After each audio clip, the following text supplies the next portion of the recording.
What? Motherfucking holy light! Come on! Come on! That's right. Hey, back to full HP. Motherfucker, I didn't even finish my holy light. Ah! And fuck this yo-yo bouncing DK HP. I won't do it. This time, I won't do it. He'll heal himself. That's right. Back to full. Come on, healer, put some muscle into it. You're not even on the healing meter. Woo! Oh, goody. Moonstorm.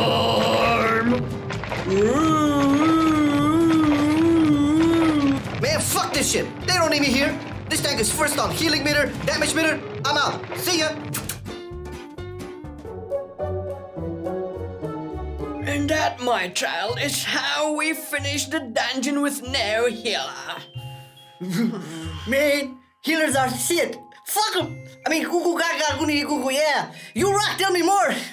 Well, okay, Death Baby, but we have to start with the talents, gear, rotation, and more. Bedtime stories some other time.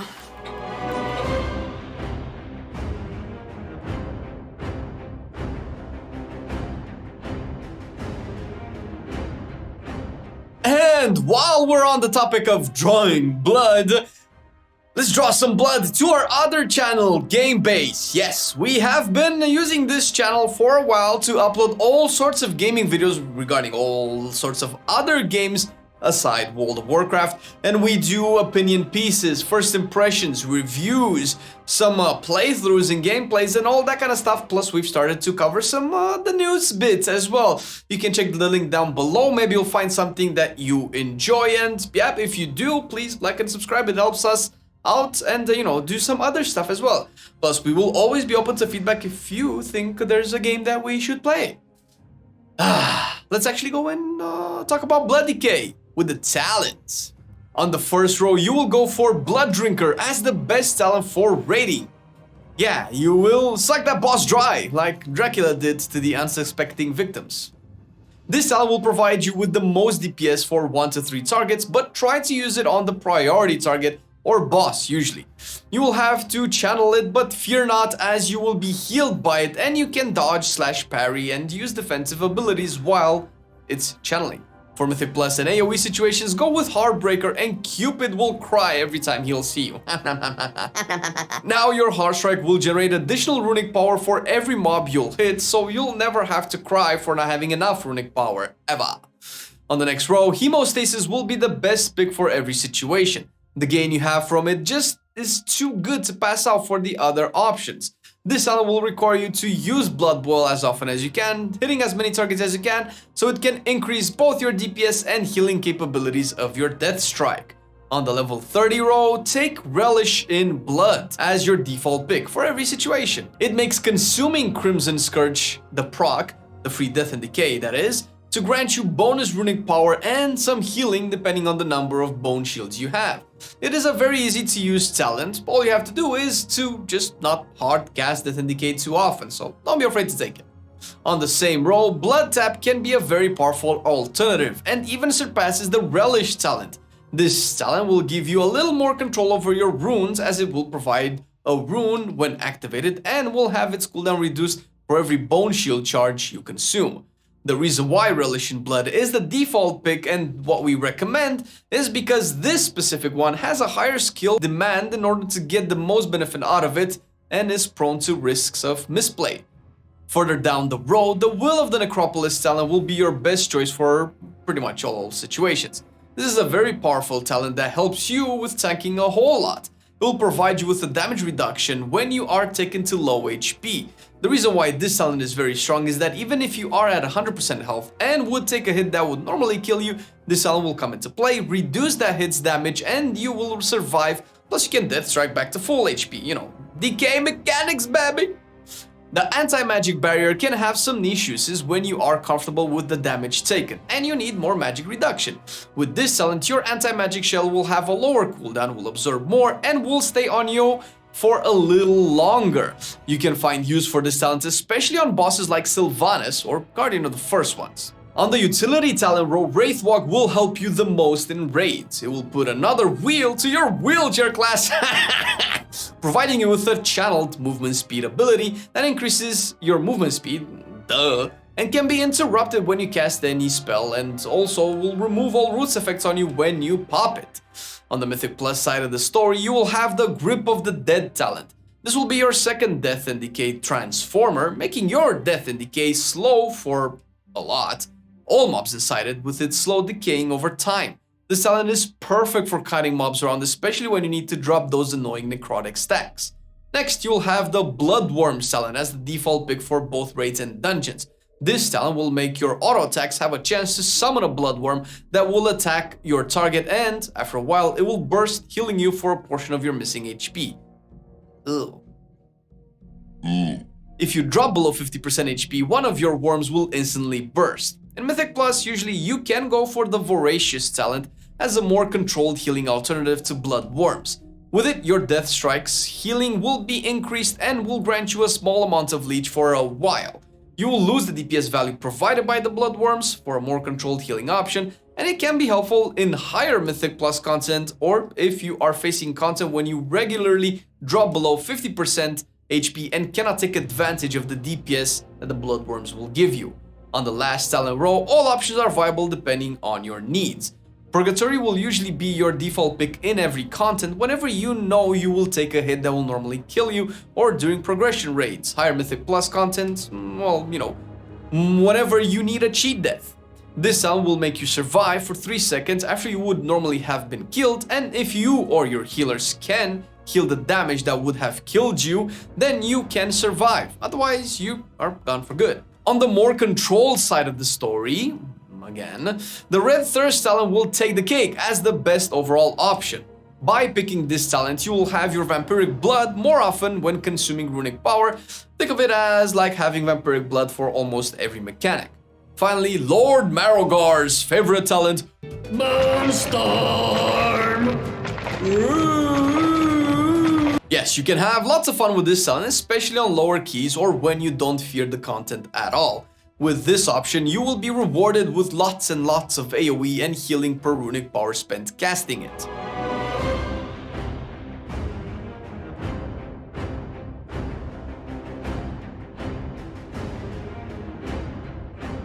For the best DPS stats, we will recommend you sim your DK. Of course, you'll have to check out our simming guide as well in order to do it properly, but you know, after this video, because you know, we don't want to ruin the algorithm for this one. And we will talk about the tanking stats you will favor, and they start with the item level, which gives stamina armor and strength for DPS and a chunk of bonus armor on top of it all.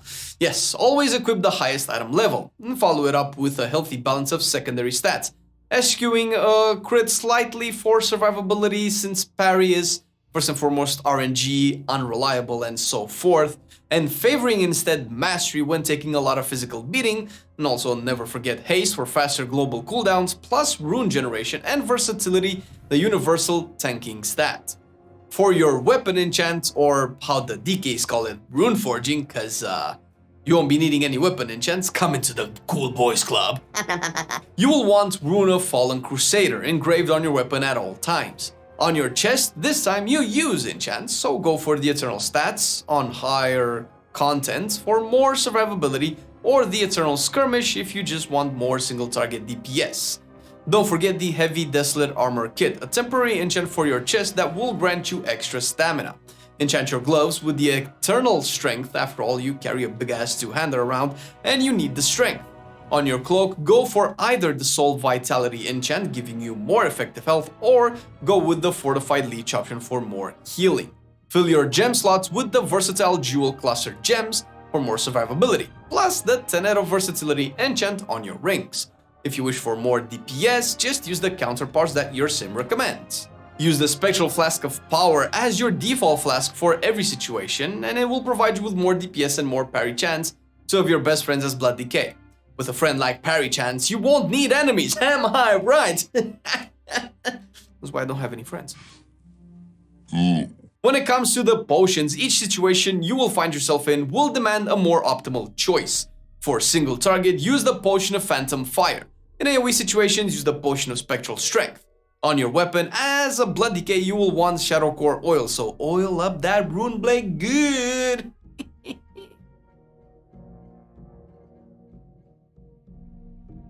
To calm your hunger, go for the Feast of Gluttonous Hedonism for the extra strength it provides, and if no feast is around, just eat a steak, a la mode, or whatever seems better for damage.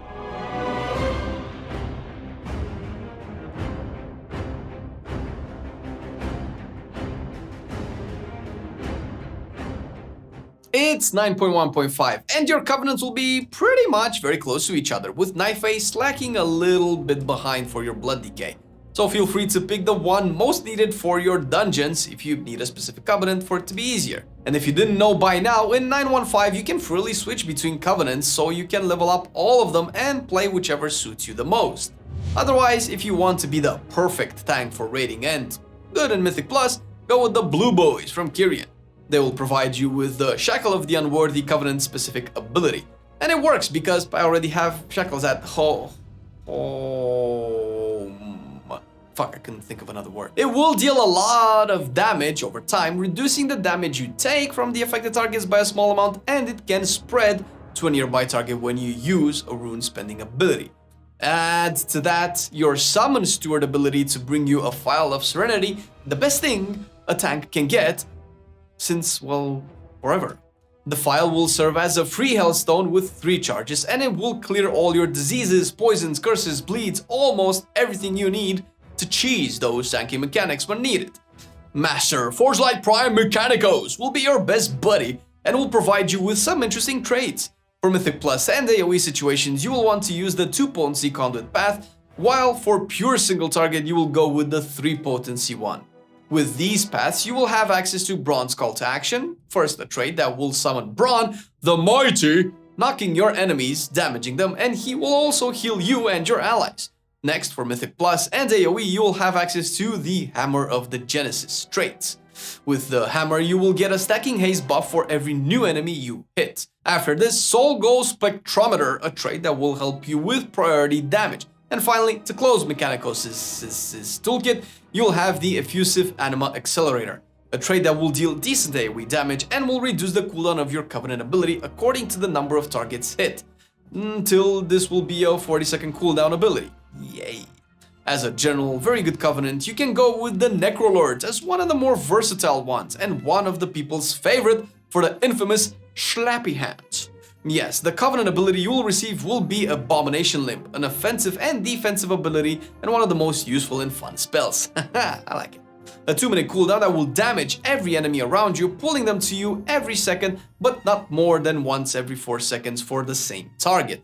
And then will also generate 3 bonus Bone Shields, plus 1 every 6 seconds. The signature ability will be Fleshcraft, a shield that, depending on the soulbind you pick, can make you immune to CC for a short while, or deal damage and even heal allies. This time you should go for Heimer as a very good and powerful soulbind. With a single potency conduit path, you will have access to some very good options. Forgeborn Reveries will be the first trait, providing you with a lot of main stat and armor if you have at least 3 enchants on your gear.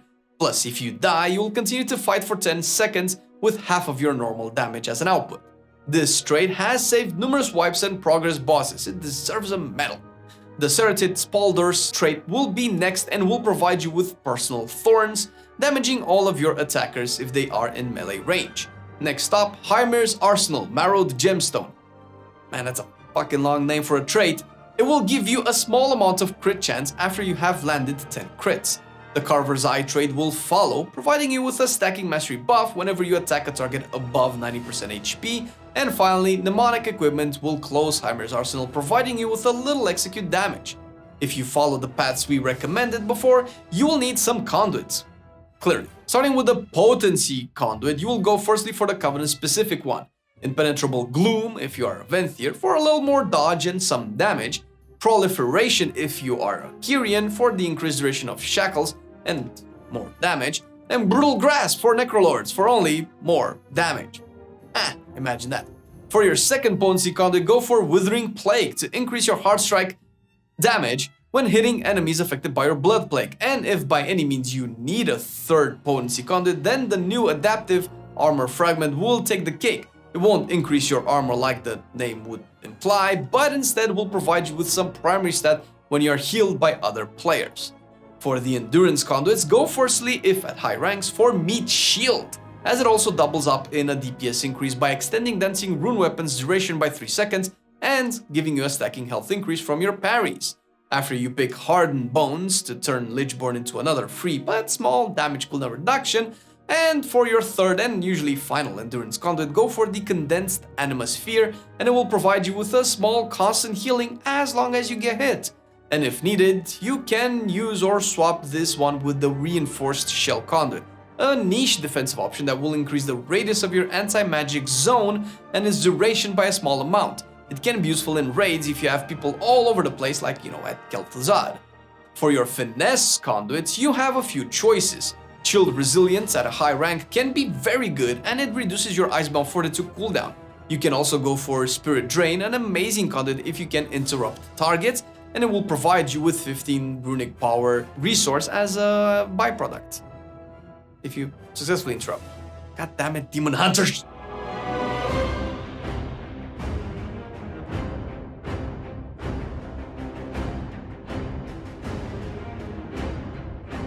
When it comes to your trinket slots, you will have a few options to choose from. The Old Warrior Soul trinket will be one of your best, if not the best, options, and it can have the highest level as well, so more strength, and will provide a stacking haste buff that will last as much as the combat lasts and needs 1 minute to get to the highest amount it can provide.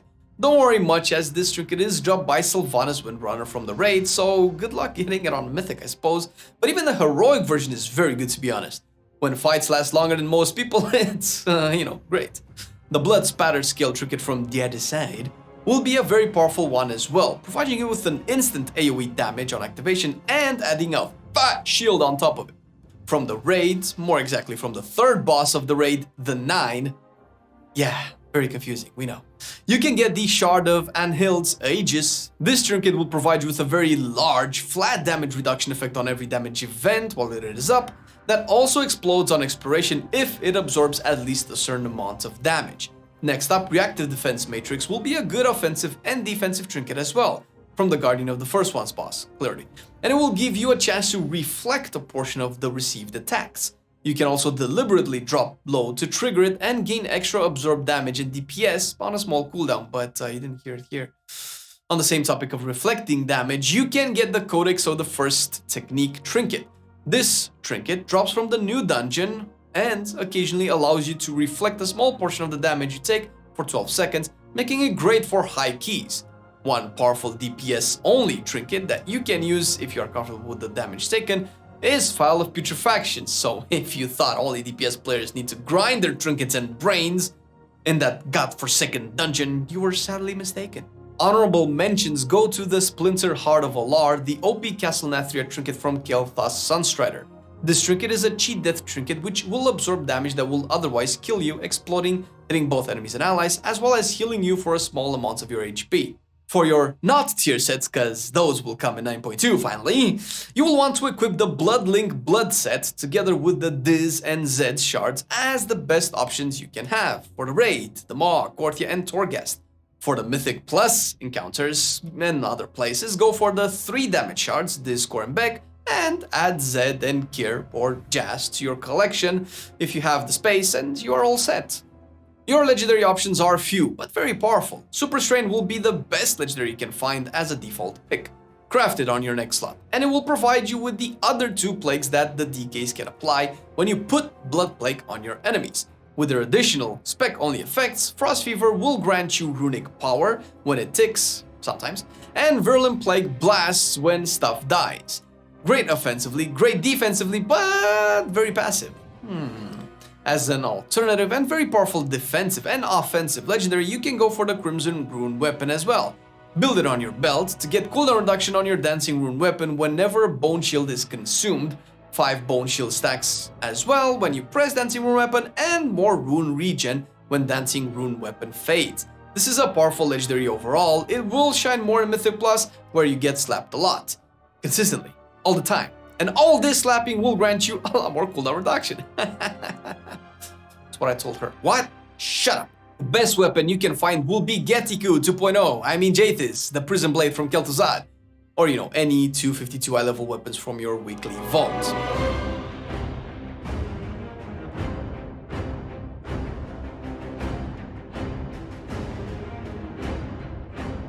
For the rotation, we will use the Super Strain Legendary as it's the most often encountered, and with the Kyrian DK, note that the opener priority can change depending on if you have cooldowns up or on your Covenant Legendary options. For your opener in single target, taunt with Dark Command, use Blood Drinker if talented, use your Covenant specific ability, pop Dancing Rune Weapon, Marrow Rend to build 6 Bone Shield, only 1 when you have Dancing Rune Weapon up, Blood Boil to apply Blood Plague, continue with the rotation priority. Your single target priority will see Marrow Rend first if Bone Shield will go off or will expire, and you can use it to refresh it. Death Strike if you're about to overcap with Runic Power or took a big ass hit, Death and Decay with Crimson Scourge proc, Covenant specific ability on cooldown, Blood Drinker if talented, and your Dancing Rune Weapon if it's not up. Blood Boil if enemies don't have Blood Plague, Marrow Rend if you are under 7 Bone Shields, Blood Boil if you're about to cap on charges, and Heart Strike as a filler. For the multi-target opener, start with your Covenant specific ability. Death and Decay on the pack, Taunt if needed, and if you lose aggro, Dancing Rune Weapon, Marrow Rend to build Bone Shields, Blood Boil to deal damage and apply the plagues, Heart Strike to generate runic power and aggro, and continue with the priority. And the multi-target priority is pretty much similar to the single target priority, with the only thing to remember is that you hard cast Death and Decay only when you have 4 or more targets, making Heart Strike worth even more. When the defensive rotation comes into play, you really don't want to overcap runic power, don't overcap Bone Shield charges and stay above 5 whenever you Death Strike for Ossuary, don't overcap Blood Boil charges, Dancing Rune Blade on cooldown, Death Strike after a big hit, Anti-Magic Shell if high magic damage is about to occur on your face, and Vampiric Blood and Icebound Fortitude can be used before you take a large amount of damage. If you don't know when, just hit it on cooldown. Rune Tap before Tank Busters, if any. In the rotation, we only went for the Super Strain and Kyrian since those are the most prevalent builds that you can get for the Blood Decay. There are obviously some tweaks here and there if you want to play a different Covenant or a different Legendary. And we recommend you check Accurus, the Discord community for DKs, all DKs, but Blood DKs as well, where you can talk with the biggest, bestest of brains for the DKs there and ask any question that you want and have everybody answer you and give you all the information that you need. A special thank you goes to Mandel, one of the biggest Accurus brains that also helped us with the Blood Decay guide and understanding and making sure that we get everything up and running. You'll also find him there on the Discord and in our podcast, since he is one of the guests that we have been using for the past couple of months. And speaking of using, now really, that's just horrible. Thank you to our patrons for supporting the content that we do and making everything possible. It really does help us out, you guys. You really need to know that because, I mean, how many times can we say it to make it clear? It's hard times with YouTube, and the Patreon support really goes a long way into making everything like this possible and a lot more content to come. So thank you very much. And if you, dear viewer, want to support us a little bit more and see what all of this is about, check the link down below. You'll find our Patreon page among other stuff, and you can see exactly what rewards we have for different tier sets, and there might be some that you are interested in. Thank you for watching the video. Hope it was helpful, and we'll see you next time. I've been loving it then, I still love it now. Still, I play WoW. Still, I play WoW. Getting better every day, let me show you how. Cause still, I play WoW. Still, I play WoW. It's getting harder to stay, but at the end of the day, it's a guilty pleasure, so just log in and play. Whether it's classic or retail, I'ma do a /bow. Still,